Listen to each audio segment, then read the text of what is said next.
लोकांना वाटतं की धनंजय गावडे, पण धनंजय गावडे ही एक जी व्यक्ती आहे ही कलंकित व्यक्ती, गुन्हेगारी स्वरूपीची आहे. आणि त्यांच्या बरोबर जे उभे राहणारे जे आहेत की आमच्या बरोबर जे पॅनल उभं राहणार आहेत जेपी सिंगजी, हे उच्च शिक्षित आहेत. काल सितीश ठाकूर सेंट्रल पार्क मध्ये आले, ते असे म्हणाले हे आमचे नाही झाले, हे त्यांचे काय होणार? वरिष्ठ नेते ज्यावेळी बोलतात की हे आमचे नाही झाले तर त्यांचे काय होणार, तुम्ही तुमच्या माध्यमातून बोलतो की जे माझे देवाचे नाही झाले ते आमचे काय होणार. कोण देव म्हणजे कोण? आमचे देव सर्वश्रुत आहे, प्रसार माध्यमाला माहिती आहे माझा देव कोण आहे तो. राजू पाटील यांना जर का 132 विधानसभेची तिकीट दिली असती तर आज चित्र वेगळं नसतं का? हितेंद्र ठाकूरने जितकं काम केलं पक्षामध्ये तितक्याच चिकाटीने राजू पाटील यांनी देखील काम केलेलं आहे. कर्मयोगी राजूजी पाटील यांचा तुम्ही उल्लेख केला तर ह्यांचं वर्णन ह्या जिल्ह्यामध्ये माहिती आहे. ह्या जिल्ह्यामध्ये त्यांनी अख्खा जिल्हा पिंजून काढला. टॉप 10 महाराष्ट्र न्यूज चॅनल मधून मी दीपक कोटेकर. वसई विरार शहर महानगरपालिका निवडणुकीच्या प्रचाराचा आज शेवटचा दिवस आहे. इतक्या दिवसापासून आपण एक अनालिसिस करतोय, बहुजन विकास आघाडी या पक्षाला नेमकं कोण पोखरतंय. खरं तर पुत्र मोहापोटी बहुजन विकास आघाडी हा पक्ष आता डबघाईला जवळजवळ निघालेला आहे. प्रचार सभा सुरू आहेत, मुख्यमंत्री येऊन गेले, मुख्यमंत्र्यांनी बऱ्या प्रमाणात आश्वासनं देखील दिली ज्याची वसई विरार शहराला गरज होती. निलेश चौधरी सारखा एक मोठा चेहरा बहुजन विकास आघाडी सोडून भारतीय जनता पार्टी या पक्षात येतो, त्यांना उमेदवारी मिळते आणि त्यांच्या विरोधात कोण आहे तर धनंजय विठ्ठल गावडे. एकेकाळी धनंजय विठ्ठल गावडे यांच्या विरोधात हितेंद्र ठाकूर यांनी विधानसभेत हक्कभंगाचा प्रस्ताव टाकला होता. आज तेच धनंजय गावडे हितेंद्र ठाकूर यांचे उमेदवार आहेत. वसई विरारच्या राजकारणात जी काय परिस्थिती निर्माण झालेली आहे, मग या सिद्धांताचं काय झालं, या सगळ्या विषयाची चर्चा करण्यासाठी आज आपण निलेश चौधरी यांच्याकडे आलो आहोत. आणि काल एक चमत्कार घडलेला आहे. 2 दिवसापूर्वी काही माध्यमाच्या माध्यमातून आपल्याला एक बातमी यायची की राजू पाटील नाना यांनी बहुजन विकास आघाडीचा प्रचार सुरू केलेला आहे. परंतु काल राजू नाना यांनी चक्क निलेश चौधरी यांना आशीर्वाद दिलेला आहे. आशीर्वादच दिला नाही तर धनंजय गावडे यांना उलटा करून पाडा असं देखील ते म्हणालेले. हे सगळं काय चाललंय हे जाणून घेणं हितेंद्र ठाकूर यांच्यासाठी गरजेचं आहे.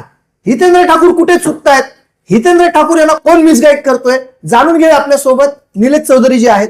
निलेशजी, टॉप 10 महाराष्ट्र न्यूज मध्ये तुमचं स्वागत. नमस्कार. मुख्यमंत्री आले, मुख्यमंत्र्यांची सभा या ठिकाणी पार पडली. मुख्यमंत्र्यांनी जे काही आश्वासनं दिलेली आहेत, 10 वर्ष बहुजन विकास आघाडीची एकतर्फी वसई विरार शहर महानगरपालिकेत सत्ता गाजवलेली आहे. खरंच बहुजन विकास आघाडीने विकास केला का? बहुजन विकास आघाडीने विकास केला की नाही केला हे तुमच्या माध्यमातून सर्वश्रुत लोकांना माहिती आहे. आणि त्यानुसार जो विकास पुढे करायचा आहे तो आम्ही आमचा जो प्लॅन बनवला आहे देवाभावानी, त्या माध्यमातून आम्ही साकारणार आहोत.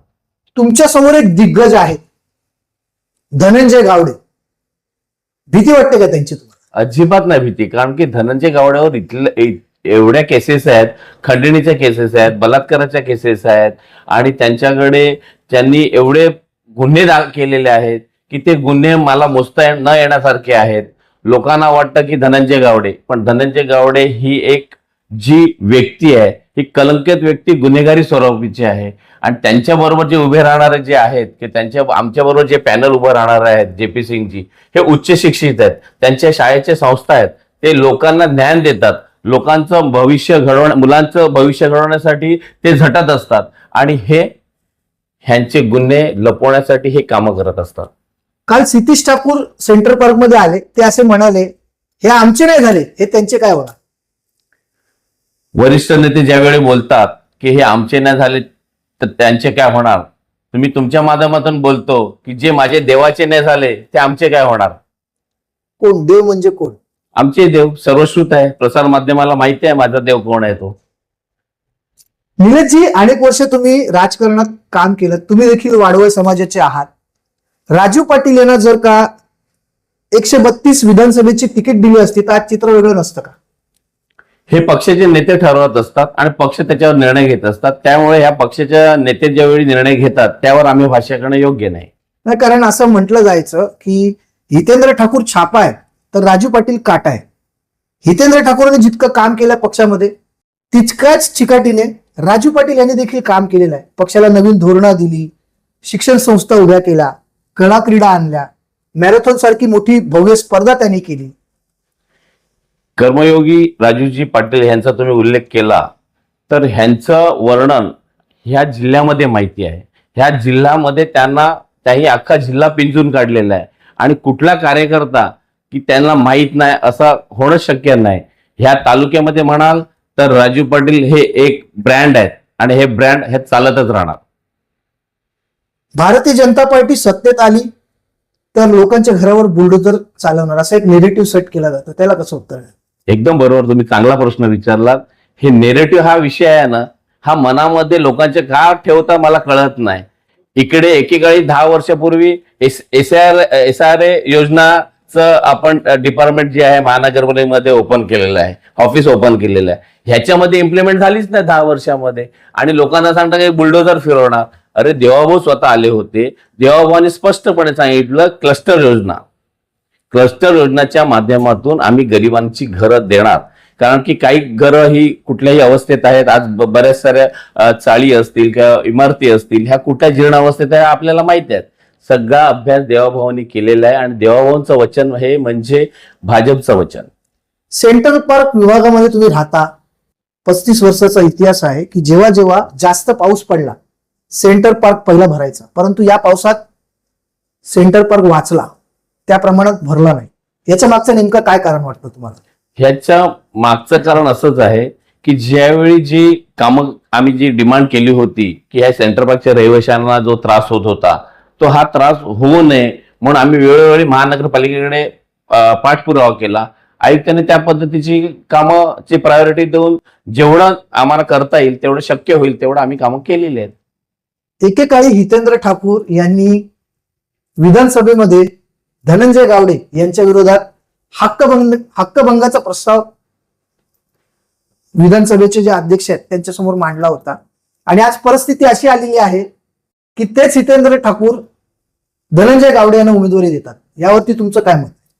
बघा, जी व्यक्ती अनेक गुन्ह्याखाली त्यांच्यावर आरोप केलेले आहेत, हे गुन्हे किती गंभीर स्वरूपाचे आहेत हे सर्वश्रुत लोकांना माहिती आहे.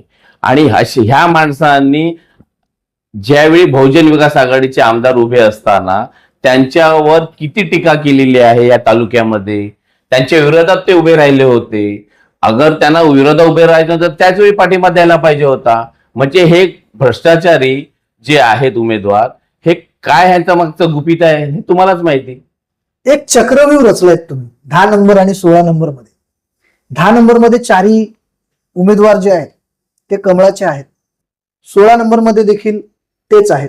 रणनीती कोण, राजू पाटील ठरवतात का, राजू नाना ठरवतात का? रणनीती हे भाजपचे वरिष्ठ नेते करतात आणि जे शिंदे गटाचे आहेत ते रवींद्र फाटक हे ठरवतात आणि ह्यांच्या संमतीनुसार मैत्रीपूर्ण ही लढत आहे. वॉर्ड क्रमांक 10, वॉर्ड क्रमांक 16. मनसे आणि बहुजन विकास आघाडीच्या युतीबद्दल काय सांगाल? कारण बहुजन विकास आघाडी एकीकडे उत्तर भारतीय आमच्याकडे असं म्हणतात आणि दुसरीकडे उत्तर भारतीय गुजराती मारवाडी यांना मारणं मनसेच्या पक्षाचं काम होतं. म्हणजे मनसेने अलीकडच्या काळात आपण पाहिलं तर उत्तर भारतीय समाज असेल यांना मारलं होतं. मनसेने आतापर्यंत स्वतःच्या पक्षासाठी संघर्ष केला आणि ह्या संघर्षामधून त्यांना कुठेतरी आपल्याला निर्माण व्हायचं आहे, आपल्याला एक ठसा उमटवायचा आहे. परंतु ह्या ठस्यामध्ये त्यांना किती उमेदवारी दिली गेली हे त्यांनी ठरवावं. वरिष्ठ त्यांचे नेतेही आजही नाराज आहेत की आम्हाला हे मान्य नव्हतं, परंतु कुठल्याही बाबतीत काय तडजोड झाली हे आजही आम्हाला प्रश्नचिन्ह आहे. नाही, पण अशा प्रकारे प्रचार करणं, आता जर तो प्रचार पाहिला तर मनसेचे सगळे कार्यकर्ते असतील, पदाधिकारी असतील, ते साधं खाप पण घालत नाही. म्हणजे एकीकडे कुठेतरी उमेदवार हे जाणीव करून देतात की मनसे आमच्या सोबत नाही, एकीकडे मनसे सोबत आहे आणि दुसरीकडे मनसेचा कुठचंच चिन्ह दिसत नाही. मनसे ही आम्हाला निश्चितच ठामपणे मी सांगतो छुपा पाठिंबा असणार आहे. छुपा पाठिंबा असणार आहे, ठामपणे सांगतो. खूप मोठं बाकीच सांगताय तुम्ही. मी माझ्या वॉर्ड क्रमांक 16 मध्ये बोलतो, मनसे आम्हाला मदत करणार. अच्छा, विजयाचा किती विश्वास आहे तुम्हाला? विजयाचा 100% आहे. कारण की भाजपची जी विचारधारा आहे, भाजपच्या विचारधारामध्ये जे आमचे नरेंद्र मोदीजी आहेत, योगीजी आहेत, देवाभाऊ आहेत, आमचे आमदार राजनजी नाईक आहेत, ह्यांच्या आम्ही जे भाजपचा जो विचारधारा आहे, या विचारधाराने प्रेरित होऊनच मी प्रवेश केला आहे. एक शेवटचा प्रश्न, कालचा जो काही प्रसंग घडला, राजू पाटील आले तुम्हाला आशीर्वाद देऊन गेले, हे ठरलं होतं की अचानक झालं? ठरला हा विषयच नव्हता, कारण की माझ्याकडे वेळ कमी आहे आणि ह्या वेळेनुसार मला मतदारांच्या घरोघर पोचायचं होतं आणि मतदारांचा मला त्यांचा प्रतिसाद घ्यायचा होता. पण अचानक काल पूनमताई आल्या होत्या. पूनमताई आल्यानंतर आमदार गावित साहेब मला आशीर्वाद देण्यासाठी, मी त्यांचा आशीर्वाद घेण्यासाठी ते आले होते. त्याच्यानंतर आमदार राजेंद्रजी नाईक आले, ते मैथिली ठाकूर आल्या होत्या आणि त्या वेळेतच अचानक नानांची गाडी आली. नानांची गाडी आली आणि नाना उतरले आणि माझे देव आहेत ते, त्या देवाला मला आशीर्वाद घेणं गरजेचं आहे. मग मी त्यांना सांगितलं, विनंती केली की तुम्ही या आणि आमच्या कार्यकर्त्यांचा उत्साह वाढवा. माझे देव आहेत, देव माझ्यासाठी काही करू शकतात. धन्यवाद निलेशजी. काही प्रश्न आपल्या मनात होते, त्या प्रश्नांची सगळी उत्तरं आज आपल्याला मिळालेली आहेत. राजू पाटील यांचं निलेश चौधरी यांना भारतीय जनता पार्टीच्या मंचावरती येऊन आशीर्वाद देणं हे चित्र स्पष्ट झालेलं आहे. या निवडणुकीत निर्णय काय होणार आहे हे देखील स्पष्ट झालेलं आहे. औपचारिकता आहे ती फक्त 16 तारखेच्या निकालाची. परंतु इतका मोठा नेता, ज्या नेत्यांनी बहुजन विकास आघाडी या पक्षामध्ये तारणहाराचं काम केलेलं आहे, ज्यांनी बहुजन विकास आघाडी या पक्षाला मोठं करण्यासाठी जीवाचं रान केलं, अशा राजीव पाटलांवरती कुठेतरी बहुजन विकास आघाडी अन्याय केला आणि तो कुठेतरी बहुजन विकास आघाडीला आता नुकसानदायी ठरतंय. खरंच हितेंद्र ठाकूर यांनी पुत्र मोहापोटी बहुजन विकास आघाडी हा पक्ष डबघाईला आणलेला आहे का? आपल्या सर्वांना याविषयी काय वाटतं? कमेंटच्या माध्यमातून आपली प्रतिक्रिया आम्हाला जरूर कळवा. कारण टॉप 10 महाराष्ट्र न्यूज चॅनल हा पहिला चॅनल होता, त्या चॅनलनी पहिली बातमी दिली होती की राजू पाटील नाराज आहे आणि आता हे खरं ठरलेलं आहे. हे भाकीत देखील खरं ठरलेलं आहे. 16 तारखेला गुलाल कोण उधळणार हे आता स्पष्ट झालेलं आहे. Top 10 Maharashtra news, Vasai Virar.